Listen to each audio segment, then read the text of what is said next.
ಹಾಸನ ಹಾಲಿ ಸಂಸದ Prajwal Revanna pen drive ಪ್ರಕರಣ ರಾಷ್ಟ್ರ ಮಟ್ಟದಲ್ಲಿ ಸದ್ದು ಮಾಡ್ತಿದ್ದು, ಪ್ರಜ್ವಲ್ ರೇವಣ್ಣ ಅಷ್ಟೇ ಅಲ್ಲ, ಹಲವು ರಾಜಕಾರಣಿಗಳ ವಿಡಿಯೋಗಳಿವೆ. ರಾಜ್ಯದಲ್ಲಿ ಇನ್ನೂ ತುಂಬಾ ಜನರದ್ದು ವಿಡಿಯೋಗಳಿವೆ. ಅವುಗಳನ್ನ ಬರುವ ದಿನಗಳಲ್ಲಿ ಹೊರ ಬರಲಿವೆ ಅಂತ ಹೇಳಿ ಮಾಜಿ ಉಪಮುಖ್ಯಮಂತ್ರಿ ಕೆಎಸ್ ಈಶ್ವರಪ್ಪ ಅವರು ಹೊಸ ಬಾಂಬ್ ಅನ್ನ ಸಿಡಿಸಿದ್ದಾರೆ. ಇನ್ನು ಪ್ರಜ್ವಲ್ ಪ್ರಕರಣದ ಕುರಿತು ಮುಖ್ಯಮಂತ್ರಿ ಸಿದ್ದರಾಮಯ್ಯ ಅವರು ಮಾತನಾಡಿ, ಸಂಸದ ಪ್ರಜ್ವಲ್ ರೇವಣ್ಣ ವಿರುದ್ಧದ ಲೈಂಗಿಕ ದೌರ್ಜನ್ಯದ ಆರೋಪಗಳ ಬಗ್ಗೆ ತನಿಖೆ ನಡೆಸಲು ರಚಿಸಲಾದ ವಿಶೇಷ ತನಿಖಾ ತಂಡ ಸ್ವತಂತ್ರವಾಗಿ ಮತ್ತು ನಿಷ್ಪಕ್ಷಪಾತದಿಂದ ತನಿಖೆ ನಡೆಸಲಿದ್ದು, ಇದರಲ್ಲಿ ರಾಜ್ಯ ಸರ್ಕಾರ ಒಂದು ಸೂಜಿಯ ಮನೆಯಷ್ಟು ಮಧ್ಯ ಪ್ರವೇಶ ಮಾಡೋದಿಲ್ಲ.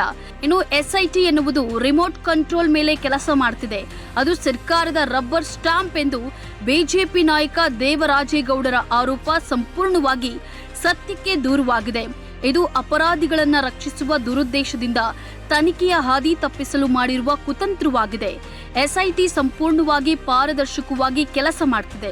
ತಪ್ಪಿತಸ್ಥರು ಎಷ್ಟೇ ಪ್ರಭಾವಶಾಲಿಯಾಗಿದ್ರೂ ಅವರ ಮೇಲೆ ಕಾನೂನು ಕ್ರಮ ಕೈಗೊಳ್ಳಲು ಸರ್ಕಾರ ಬದ್ಧವಾಗಿದೆ. ಈ ಉದ್ದೇಶದಿಂದಲೇ ಆಯ್ದ ದಕ್ಷ ಅಧಿಕಾರಿಗಳನ್ನ ಸೇರಿಸಿಕೊಂಡು ಎಸ್ಐಟಿ ರಚಿಸಲಾಗಿದೆ.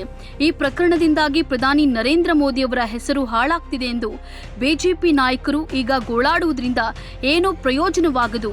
ಜೆಡಿಎಸ್ ಜೊತೆ ಮೈತ್ರಿ ಮಾಡಿಕೊಡುವಾಗಲೇ ಇದನ್ನ ಯೋಚನೆ ಮಾಡಬೇಕಿತ್ತು. ಎಸ್ಐಟಿ ತನಿಖೆಯ ಯಶಸ್ಸು ಈಗ ಸಂಪೂರ್ಣವಾಗಿ ಕೇಂದ್ರ ಸರ್ಕಾರ ನೀಡುವ ಸಹಕಾರವನ್ನು ಅವಲಂಬಿಸಿದೆ.